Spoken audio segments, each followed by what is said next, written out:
welcome to Basement Movie Room. If you've been Yes. watching on Twitch, you're already here. Jared Harris is in this? Holy... Sorry. Robert the Bruce started playing after we watched Rob Roy. So, we watched Rob Roy, obviously.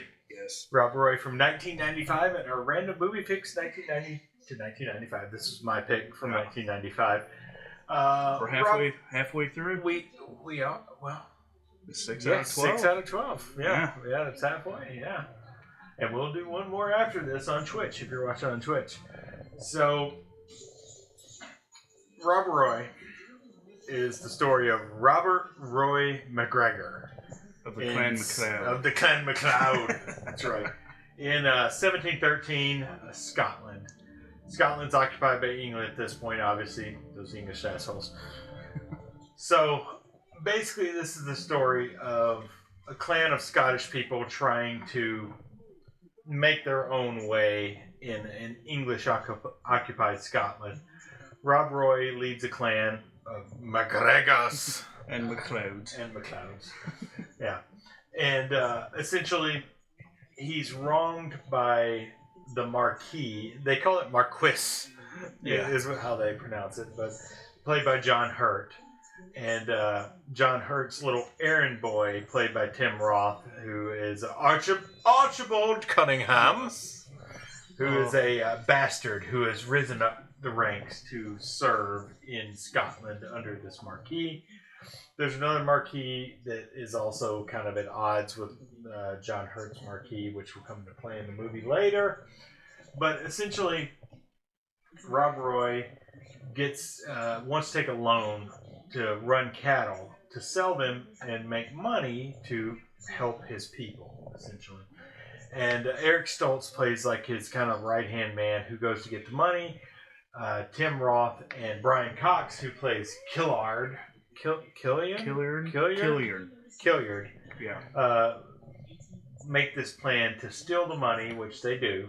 Kill Eric Stoltz, who wasn't long for this movie, probably like 35 minutes in the movie. He dies and they steal the money. But that doesn't get Rob Roy out of his requirement to pay back the money. He said he's not going to do it because it was stolen. And essentially, Tim Roth's character, one of the best villains in the 90s, in my opinion, comes and burns down his homestead and rapes his wife. Essentially, played by Jessica Lange. So hateable. Yeah, he's a great villain. No redeeming characters. No redeeming characters. You're right about that. So this is kind of a tale of Rob Roy getting revenge and clearing his name, essentially. So that's kind of the plot of the movie. I won't go into a lot if you want to watch it, because I think it's worth a watch, for sure. It's an excellent movie from 95.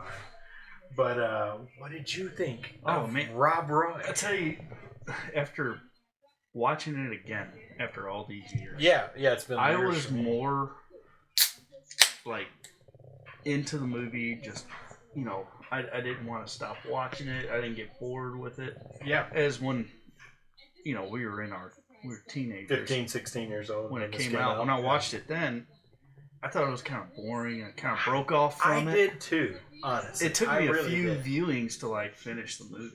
Yeah. And I think that's why I thought it was a lot longer as well. I think I also... there's a couple of sex scenes. It's not bad. Yeah. There's a couple of sex scenes that I think I was kind of like, ooh. You thought they were worse. Yeah. 15, same here. I should watch this, But I mean, the scenes are very suggestive. Yeah. And in their nature, very suggestive without really showing. They don't show anything. But the acts that they show are wow.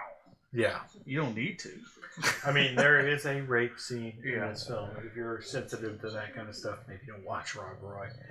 But yeah, it's not bad by any means. And Liam Neeson just is amazing in this role. The score was great too. The score's Carter Burwell, Yeah. who's done tons of movies. We didn't really know the name, but looking him up while we were watching the movie, he's done pretty much every Coen Brothers film, and it's a fantastic score. I do think it cribs a little bit on Braveheart. I think it cribs a little bit on that. Yeah, they came out around the same time. They did come out around the same time, so maybe it doesn't. Yeah. But just Scottish music in general, I guess pipes, it's kind of like everything. that kind of. It sound It sounds like Dune. It sounds like, you know, bagpipes. Goddamn Christopher Nolan stealing everything. Yeah. What was that comment you made when we were watching? We started the movie and the music was so loud, and I was like, "Must be Christopher Nolan's sound design guy." And then we couldn't hear.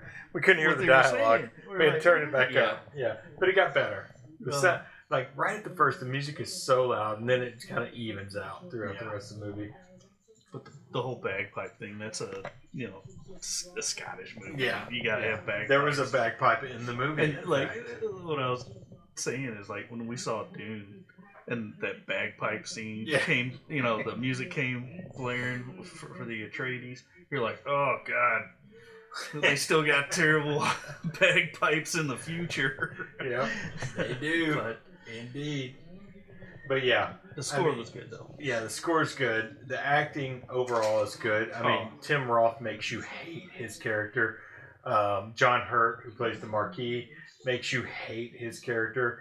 The other Marquis, actually, you get to really like that guy because he's reasonable. He's like a good guy in this, like where most of the British people in Scotland were just looking to make a fortune on it. But that guy, he saw the man. Yeah, Rob Roy what he was. Yeah, instead he wanted that guy on his side rather than an investment, like you said. Yeah. It's like, but Liam Neeson, fantastic as Rob Roy. He's always good, even in his terrible movies he's making these days. 6'4", he looks like he's 7 foot. He looks like a giant in this movie. Everybody else is like 5'5". Yeah, they must be in this one. Like him and Tim Roth line up at the end of the movie, and he is a head taller than Tim Roth. It's like Rocky 4. Yeah. It's like Drago and Rocky. Yeah, it really is. Like Neeson has the reach. Sword fights. I've always thought that the sword fight at the end of this movie is really good. It actually is. It really is. I mean, it's really good. Like the choreography of the sword fight, it's realistic. It's not like Hollywood sword fight. Yeah, it's not like stylized. Like I love Robin Hood with Errol Flynn in it, but the sword fighting in that is absolutely stylized. It's ridiculous.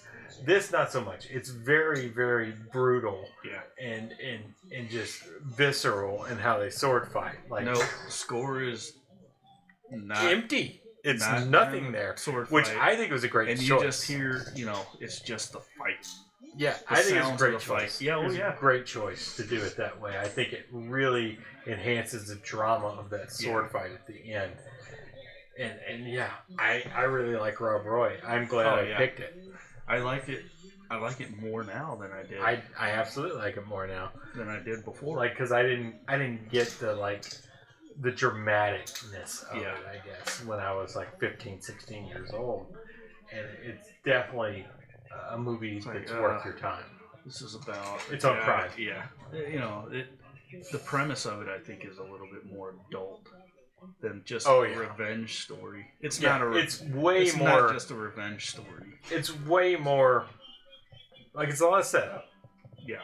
And it can be a little slow at times, but... Even in the slow times, I thought like Neeson carried that slow time very well in just the dialogue with his people. The slow parts are still very important. They're integral. Yeah, they're integral. Absolutely. Like all the scenes with Tim Roth and the Marquis, which are short. There's no wasted space. No, it's 2 hours and like 15 minutes, 12 minutes or something like that. And there really is no wasted space. It's all very important to what ultimately happens in the movie. So I think I give it a high recommend. Yeah. Honestly, I give it a high recommend. It's not perfect. It is a little slow at times. But like we said, that slowness kind of works for the movie. I think it works to increase the drama and things like that. They did a lot of, I guess you could call it world building at the beginning. Yeah. Oh, they definitely show how the village is, they respect Rob and, how he's such a big figure. Yeah. To that everybody is essentially he's their king. They respect me. Yeah. I like that whole conversation he has with his kids about all men who have honor are kings, but all kings have honor. Yeah. That was a great speech he gives to his kids, and it's like you know what? That's true. You know, It's like, move along now, yeah. Mama. Move along, Me and Mama then there's a trying- sex scene. But yeah, so that's Rob Roy. We're gonna rate this. I mean- I'll let you go first. So, back when I first watched it, I probably would have given it a 3 out of 5. Yeah, Back in the 90s when I was a teenager. right. Now I'm more like a 4.5. Oh, you're going as high as 4.5. I'm going 4.5. Yeah, I'm going 4 I liked it a lot because I think it does have some draggy parts. Oh, Brian Cox. We didn't mention Brian Cox in this movie. Yeah. Brian Cox as Killard is fantastic. He's maybe the best actor He's the in the whole likable movie. sleazeball. He is. It's like you don't want to like him, but you kind of like him because he's Brian Cox. Yeah. And he just plays it so well. Yeah. Yeah, but yeah, I got 4 out of 5. You got And- 4.5. And just the way they delivered their lines and the language that they used, Yeah, I think that might have turned off a lot of people. turn the subtitles on. Yeah, that might have turned off a lot of people back in the day, especially us when we were watching it. It's Yeah. like, oh, Yeah. There was no what are they subtitles on the saying? VHS. Yeah. So, Jessica Lange also in this movie, But- and outstanding. oh yeah, I mean, just some of the phrases that they use throughout are Yeah. pretty hilarious and fun. Carbuncle, Oh man, skullduggery. Skullduggery. I love that one. That's some of my favorite stuff. Start using that in everyday language. I want to use that with my clients. Yeah. So yeah, I'm 4.5. 4.5. 4. And the only reason I'm giving it a 4 because I think it does get a little bit draggy at times. I think they probably could have cut a little bit out here and there to make it a little more breezy. But Make also, it more like 2 hours. yeah, I also feel like it probably needed some of the stuff that I think could be cut out. So then again, Like I don't think there's any wasted space or scenes. there's not a lot. There's Yeah. not a lot. I think it all works well together. It all comes very much together. Maybe not right at the end, but like just before the end when Rob returns home, I think everything kind of pulls together. And then the final fight. You have to have the final fight. Yeah. Like you said, they could have probably cut out that last scene of him returning to his family. Yeah. Oh, they could have definitely cut They that could out. have just ended it. Yeah, they could have ended it when the fight ended. We knew what happened after that. So, And then although I do wish John Hurt's character would have died. then but the text he does comes up that magistrate sent a squad out and not. and killed- burned Rob killed Roy at Rob the Roy's stake. family. Yeah. It's probably not. I don't know what happened to Rob Roy because he's a real character as far as I know, right? I think he was Rob Roy was a real historical. guy, Yeah. right? So Could yeah. be wrong. All right, so that's Rob Roy.